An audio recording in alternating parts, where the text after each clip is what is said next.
compte, on a aujourd'hui des dirigeants de chaînes et des producteurs qui fournissent des candidates de télé-réalité à des vieux cochons, à des mecs fortunés, à des mecs puissants. C'est-à-dire qu'aujourd'hui, ça se passe comme ça. Attendez, des dirigeants de chaînes ? Oui.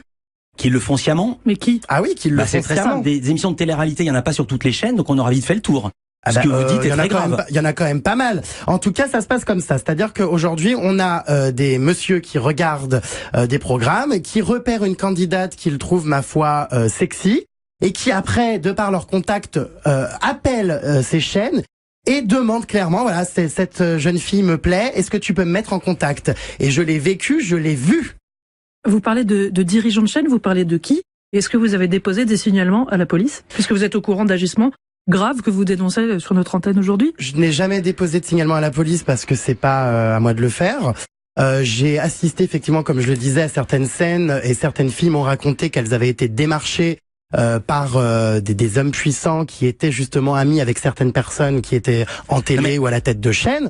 Maintenant, je ne sais pas ce qui se passe après. Est-ce que ces filles se font payer par ces mecs ? Est-ce que ces filles, ma foi, vont plus loin ? J'en sais rien. En tout cas, je sais que ça existe et qu'aujourd'hui, on est quand même dans une espèce de réseau dans votre livre, qui s'étend énormément. Dans votre livre, vous allez même plus loin que ça. Vous dites la télé-réalité est un catalogue de prostituées et vous ajoutez « Je compte sur les doigts d'un moignon les filles qui n'ont jamais tapiné ».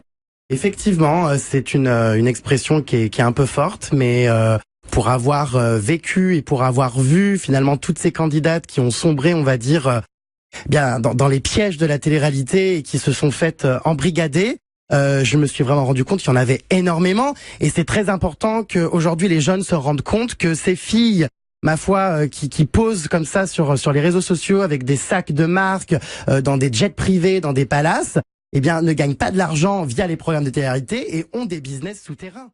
Hold up.